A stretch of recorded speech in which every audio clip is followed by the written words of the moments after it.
Welcome everyone to this third video on the topic coordination compound. पिछले video में हम लोगों ने टाइप्स ऑफ लिगेंड्स कवर किए थे और उसमें मैंने कहा था कि नेक्स्ट वीडियो में यानी कि आज की वीडियो में हम लोग नॉमेनक्लेचर स्टार्ट करेंगे कोऑर्डिनेशन कंपाउंड का, जो कि एक बहुत ही इंपॉर्टेंट टॉपिक है from the perspective of board examination as well as competitive exams. I hope आप सबको कोऑर्डिनेशन कंपाउंड पढ़ने में मजा आ रहा होगा, इंटरेस्टिंग लग रहा होगा और ज्यादा डिफिकल्टी नहीं आ रही होगी. ठीक है, तो स्टार्ट करते हैं हम नॉमेनक्लेचर. और नॉमेनक्लेचर में जब हम पढ़ेंगे तो हम लोग केवल IUPAC नॉमेनक्लेचर देखेंगे. तो नॉमेनक्लेचर स्टार्ट करने से पहले एक बार हम कुछ कोऑर्डिनेशन कंपाउंड्स देख लेते हैं ताकि हमें उसका स्ट्रक्चर एकदम क्लियर हो. Okay, so let's say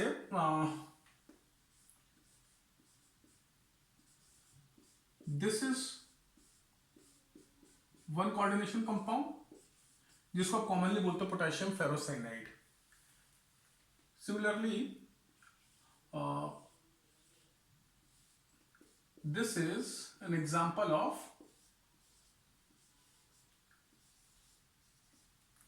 another coordination compound. Formula देखकर लग रहा है ना कितना डिफिकल्ट है, बट डोंट वरी, काफी स्ट्रेट फॉरवर्ड है. अब जब भी हम कोऑर्डिनेशन कंपाउंड की बात करते हैं तो उसमें दो मेन पार्ट हैं. There is this part which is enclosed within the brackets and this part को हम बोलते हैं, इस पार्ट को हम बोलते हैं कोऑर्डिनेशन स्फीयर.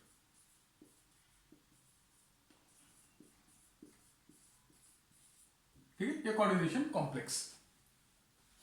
तो ये जो पार्ट है जो स्क्वायर ब्रैकेट के अंदर आ रहा है that is called coordination sphere और the complex ion part. And this part which is outside the square bracket is known as ionisation sphere or you also call it as counter ion.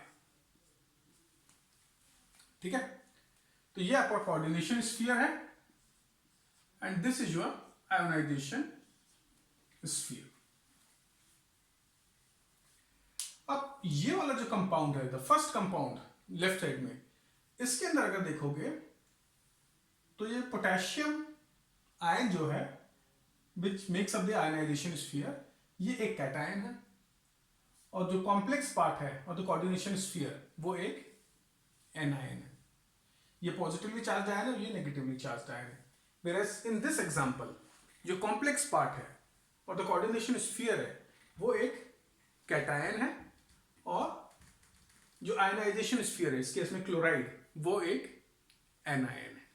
ठीक है, तो complex can serve either as anion और cation. जो left side में होगा वो cation, जो right hand side में है वो एनायन. स्ट्रेट फॉरवर्ड, जो कि हम किसी भी सॉल्ट के अंदर फॉलो करते हैं. तो ये हमारा टिपिकल कोऑर्डिनेशन कंपाउंड होता है. तो मैंने दोनों एग्जांपल इसलिए लिए, दोनों एग्जांपल से मेरा मतलब है कि एक एग्जांपल जिसमें कोऑर्डिनेशन कॉम्प्लेक्स, ये कॉम्प्लेक्स आयन मेरा एनायन है और दूसरा एग्जांपल जिसमें मेरा कॉम्प्लेक्स आयन कैटायन है. ये दो एग्जाम्पल मैंने इसलिए लिए कि जब हम इनकी नेमिंग करते हैं तो कॉम्प्लेक्स पार्ट की नेमिंग डिफरेंट हो जाती है. जब कॉम्प्लेक्स पार्ट कैटायन हो या न्यूट्रल मॉलिक्यूल के फॉर्म में हो तो उसकी नेमिंग स्लाइटली डिफरेंट होती है विज़ उस केस में जब कॉम्प्लेक्स आयन एनायन के फॉर्म के अंदर हो. ठीक है, तो ये एक डिफरेंस है, इसलिए मैंने दोनों एग्जांपल ले लिए थे. अब हम दोनों केस को कंसीडर करेंगे, तो डोंट वरी अबाउट दैट. तो जब भी हम किसी कोऑर्डिनेशन कंपाउंड को नेम करेंगे according to IUPAC nomenclature, so there are certain rules which we need to understand or which we need to follow. तो सबसे पहले हम ब्रीफली उन रूल्स को टच करते हैं और उसके बाद हम लोग प्रोसीड करेंगे with naming of this coordination complex, जो कि मेन पार्ट है कोऑर्डिनेशन कंपाउंड के नेमिंग के अंदर। जब हम कोऑर्डिनेशन कंपाउंड की नेमिंग करते हैं तो मेन पार्ट है इस कोऑर्डिनेशन कॉम्प्लेक्स की नेमिंग करना। अगर इस कोऑर्डिनेशन कॉम्प्लेक्स के अंदर नेमिंग कर ली, इस कॉम्प्लेक्स आयन के अंदर नेमिंग कर ली, तो बाकी पार्ट एकदम स्ट्रेट फॉरवर्ड, इसमें कोई दिक्कत नहीं आने वाली। ठीक, तो चलो रूल्स देखते हैं।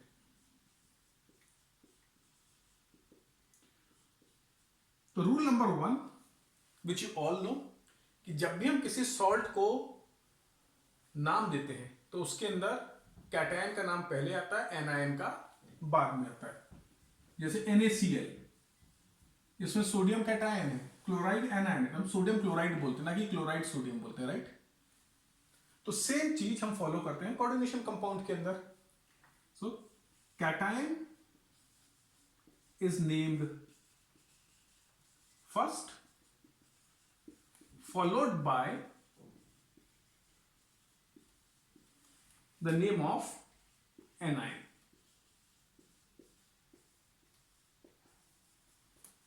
तो कैटायन को हमें सबसे पहले नाम देना है, उसके बाद हमें एनायन का नाम देना है। इस बात से फर्क नहीं पड़ेगा कि कॉम्प्लेक्स आयन हमारा कैटायन है कि एनायन है, कैटायन का नाम पहले आएगा। जैसे यहां पर पोटेशियम पहले आएगा followed by the name of this complex ion, यहां पर इस कॉम्प्लेक्स आयन का नाम पहले आएगा फॉलोड बाय क्लोराइड। ठीक है, तो ये पहला पार्ट है। दूसरा पार्ट, जब हम कॉम्प्लेक्स आयन को नेम करते हैं, when we while naming coordination sphere, let's say while naming the coordination sphere, और यही मेन चीज है, इसको ध्यान से समझो। जब हमें कोऑर्डिनेशन स्फीयर को नाम देना है तो first rule is ligand is named first.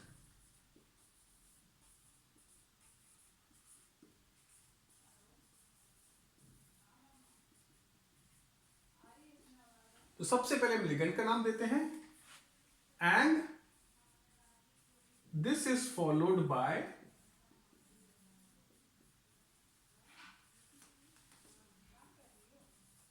Naming of central metal. तो जब हम कोऑर्डिनेशन स्फीयर को नाम देंगे तो सबसे पहले हम लिगेंड का नाम देंगे और उसके बाद हम नाम देंगे सेंट्रल मेटल एटम का, और इनके बीच में कोई स्पेस नहीं होगी। लिगेंड का नाम खत्म होगा और सेंट्रल मेटल एटम का नाम शुरू हो जाएगा, कोई स्पेस नहीं देनी हमें। जबकि कैटायन और एनायन के बीच में स्पेस आएगी। ठीक है, और जब हम लिगेंड का नाम देते हैं, जब हम लिगेंड का नाम देते हैं तो उससे पहले हम एक प्रीफिक्स लगाते हैं, और वो प्रीफिक्स हमें बताता है कि number of ligands which is attached to central metal atom. जैसे इस केस में साइनाइड इज द लिगेंड, और कितने लिगेंड अटैच्ड है सेंट्रल मेटल एटम से, जो कि आयरन है, right. Iron is central metal atom इस केस में, और लिगेंड हमेशा ब्रैकेट में आता है, तो यहां पर लिगेंड क्या है, साइनाइड। तो 6 लिगेंड अटैच्ड हैं आयरन के साथ। तो सबसे पहले हम प्रीफिक्स लगाएंगे जो हमें बताएगा कि हमारे कितने लिगेंड्स हैं। जैसे इस केस में 6 लिगेंड है साइनाइड के, इस केस में भी 6 लिगेंड है अमोनिया के। तो लिगेंड नेम से पहले हमें क्या लगाना है, prefix. Prefix indicating number of ligands attached to central metal atom is placed before the name of ligand.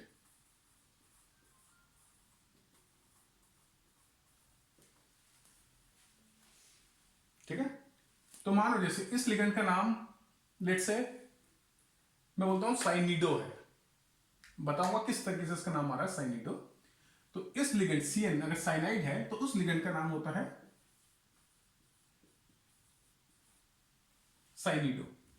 तो ये लिगेंड का नाम है, और इससे पहले मुझे क्या लगाना है, एक प्रीफिक्स जो मुझे बताएगा कि कितने साइनाइड अटैच्ड है, तो जैसे मैंने लगा दिया हेक्सा, हेक्सासाइनिडो। तो यहां पर ये हो गया मेरा prefix which is indicating number of ligands which are attached to central metal atom. तो हेक्सा मेरे को बता रहा है 6 लिगेंड है, और फिर ये नाम आगे लिगेंड का जो बता रहा है कि लिगेंड कौन सा है, साइनिडो यानी सी। क्लियर? अब मैं आपको बताऊंगा प्रीफिक्स कौन कौन से होते हैं, बट इतने को नोट कर लो और फिर हम इसके अंदर आगे बढ़ते हैं। ये काम करते हैं, पहले हम प्रीफिक्स भी नोट कर लेते हैं and then you can take a screenshot. तो कॉमन प्रीफिक्स जो हम यूज करते हैं वो है di, tri, tetra, penta and hexa.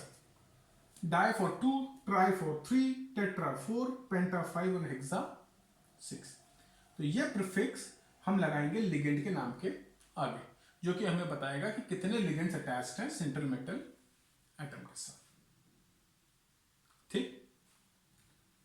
अब इसमें एक एक्सेप्शन है, अब वो एक्सेप्शन हम देखते हैं। मैं ये वाला पार्ट रब कर देता हूं, ये पार्ट सबने नोट कर लिया होगा, इतने पार्ट को रब कर देते हैं।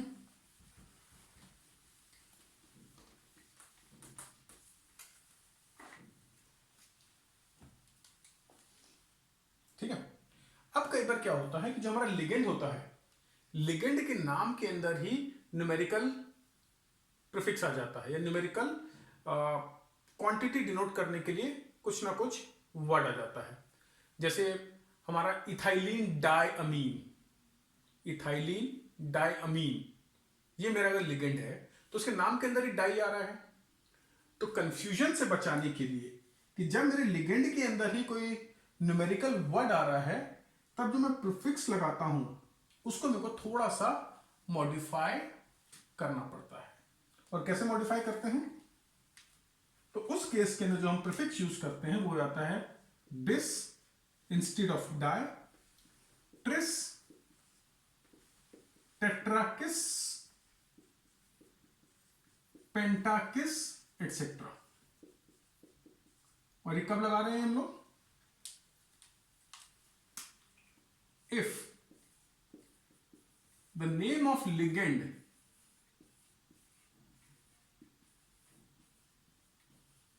itself contains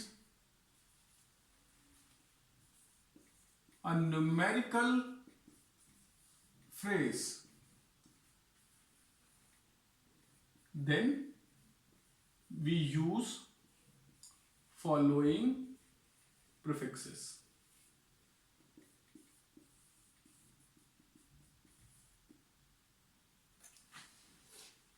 ठीक है? अगर हमारे लिगेंड के नाम में डाई, ट्राई कुछ भी नहीं आ रहा है तो हम ये वाले प्रीफिक्स ही यूज करेंगे। बट कुछ लिगेंड होते हैं जिसके अंदर ऑलरेडी डाई, ट्राई, टेट्रा ये वर्ड्स यूज हो रहे होते हैं, तो उस केस के अंदर हम ये प्रीफिक्स यूज करते हैं। Bis for 2, tris for 3, tetrakis for 4, pentakis for 5, hexakis for 6, so on and so forth। जैसे एग्जांपल देखें इसका, ईएन या इथेन 1,2 डाइअमीन, ये है इथेन 1,2 डाइअमीन। तो इस केस के अंदर ऑलरेडी वर्ड आ रहा है डाई, तो यहां पर अगर ये मेरा लिगेंड होगा तो उसके कितने एटम अटैच्ड हैं या कितने मॉलिक्यूल्स अटैच्ड हैं, ये मेरे को डिनोट करने के लिए ये वाले प्रीफिक्सेस यूज करने पड़ेंगे, ना कि ये। सेकंड एग्जांपल जैसे EDTA, जो कि है तुम्हारा इथाइलिन डाई टेट्रा एसीटेट। अगर मेरा लिगेंड है EDTA, तो इसके अंदर ऑलरेडी डाई और टेट्रा फ्रेज आ गए, यानी ये न्यूमेरिकल फ्रेज आ गए इसके अंदर। तो अगर मेरा कोई कॉम्प्लेक्स कंपाउंड है जिसके अंदर EDTA इज प्रेजेंट एज अ लिगेंड। तो EDTA के कितने मॉलिक्यूल्स अटैच्ड हैं सेंट्रल मेटल एटम से, ये डिनोट करने के लिए जो मैं प्रीफिक्स यूज करूंगा वो डाई ट्राई टेट्रा पेंटा हेक्सा यूज करने की बजाय बिस ट्रिस टेट्राकिस और पेंटाकिस करके यूज करूंगा। जैसे एग्जांपल लेते हैं हम कि लेट्स से यहां पर मेरा हो लेट्स से अमोनिया की जगह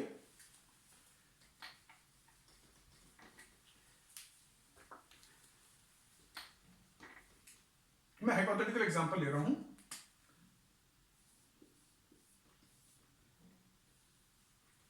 इथाइलिन डायमीन प्रेजेंट है, इथेन 1,2 डायमीन प्रेजेंट है। तो जब मैं इसको नाम दूंगा तो इसका नाम हो जाएगा, 6 प्रेजेंट है तो हेक्सा की जगह हेक्साकिस, इथेन 1,2 डायमीन और followed by the name of central metal atom. तो हेक्सा यूज करने की जगह मैंने क्या यूज किया, हेक्साकिस। ठीक, तो ये 2 रूल्स हो गए हमारे कि कैटायन पहले नाम देंगे followed by the name of anion, और जब हम कोऑर्डिनेशन स्फीयर को नाम दे रहे हैं तो पहले लिगेंड का नाम आएगा, उसके बाद सेंट्रल मेटल एटम का नाम आएगा, और इनके बीच में कोई स्पेस नहीं होगा। और लिगेंड का नाम देने से पहले हमें प्रीफिक्स लगाना पड़ेगा जो इंडिकेट करता है कि कितने लिगेंड्स अटैच्ड हैं सेंट्रल मेटल एटम के साथ। ठीक है, तो ये हमारे 2 रूल हो गए। एक फाइनल रूल और पढ़ लेते हैं, उसके बाद हम नेमिंग ऑफ लिगेंड्स के ऊपर चलते हैं। अभी मैं ज्यादा एग्जांपल नहीं ले रहा हूं, एक बार हम सारे रूल्स कवर कर लें और नेमिंग ऑफ लिगेंड्स देख लें, उसके बाद हम बहुत सारे एग्जांपल देखेंगे जहां पर ये सारे के सारे रूल्स अप्लाई हो रहे होंगे। तो कोई भी कहीं पर भी थोड़ी कॉन्सेप्चुअल क्लैरिटी अगर नहीं है तो वो भी आपको मिल जाएगी। ठीक है, इसको नोट कर लिया।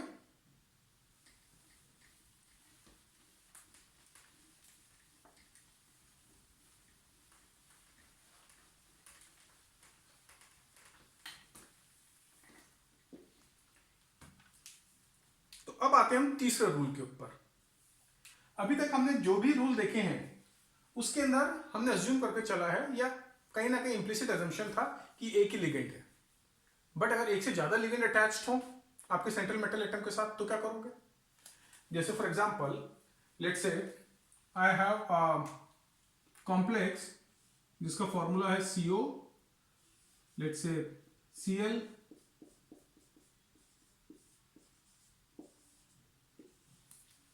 ये अगर आपका कॉम्प्लेक्स आयन है तो अब इसके अंदर देखोगे तो आपके 2 लिगेंड हैं, एक ये और एक ये। तो जब भी किसी कोऑर्डिनेशन स्फीयर के अंदर या कॉम्प्लेक्स एंटिटी के अंदर एक से ज्यादा लिगेंड हो तो जब हम नेमिंग करेंगे तो लिगेंड्स की नेमिंग अल्फाबेटिकल ऑर्डर के अंदर होगी। अल्फाबेटिकल ऑर्डर में जो पहले आएगा उसका वो नेमिंग के अंदर भी पहले आएगा। जैसे अमोनिया को हम बोलते हैं अमीन और ये है क्लोराइड। तो अमीन ए से स्टार्ट होता है, क्लोराइड सी से स्टार्ट होता है, अल्फाबेटिकल ऑर्डर में ए पहले आता है। तो जब हम नेमिंग करेंगे तो हमारा अमीन का नाम पहले आएगा, यानी ये क्या बन जाएगा, पेंटा अमीन। फिर आपका क्लोरीन का आएगा क्लोरिडो। ये सब नाम क्लोराइड क्लोरिडो क्यों बन गया, अमोनिया अमीन क्यों बन गया, ये भी हम बहुत जल्दी देखेंगे। ठीक है, बस अभी आप इस रूल को याद रखो कि अगर एक से ज्यादा लिगेंड है आपके कोऑर्डिनेशन स्फीयर के अंदर तो उनकी नेमिंग अल्फाबेटिकल ऑर्डर के अंदर होगी। यहां पर अमीन ए पहले आता है अल्फाबेटिकल ऑर्डर में एज कंपेयर टू क्लोराइड का C, so amine will be named first. Okay, तो अब हम उस रूल को लिख लेते हैं, उसको आप नोट डाउन कर लो and then we will go to naming of ligands.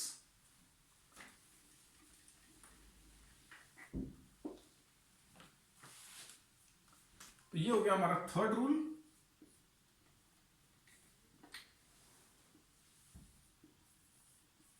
Ligands are named in alphabetical order.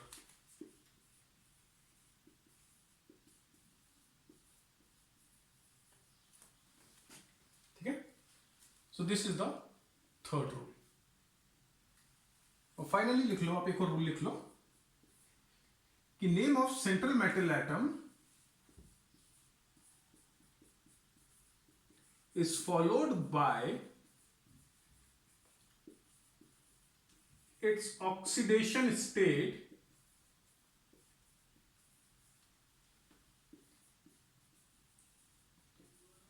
which is written in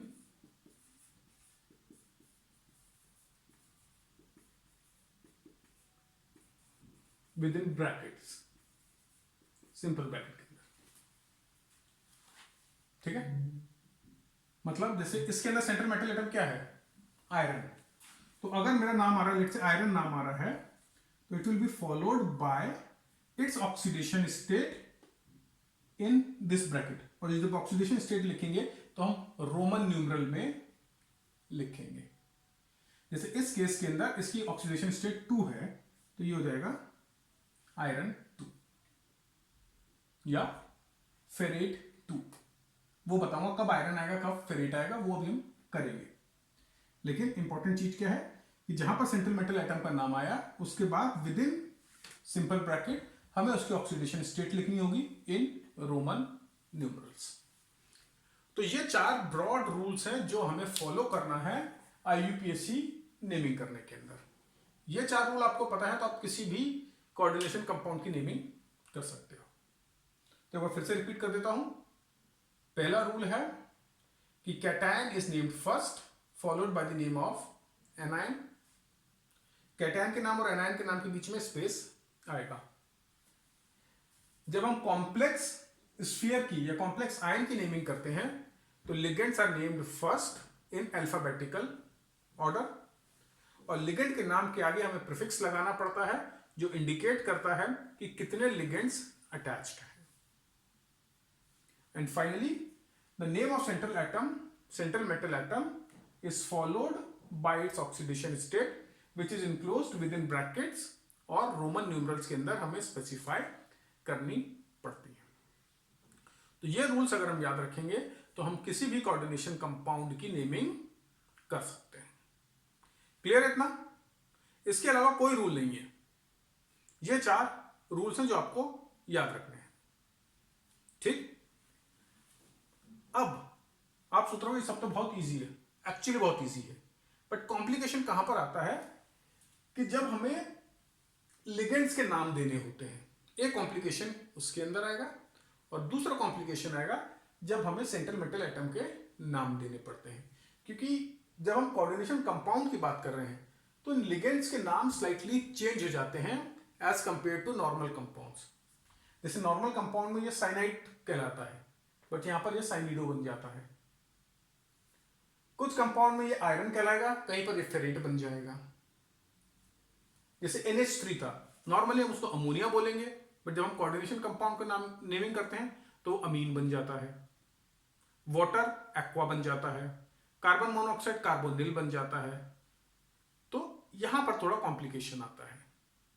ठीक, तो अब हम क्या करेंगे, हम सबसे पहले देखेंगे कि लिगेंड्स के नाम हम किस तरीके से देंगे।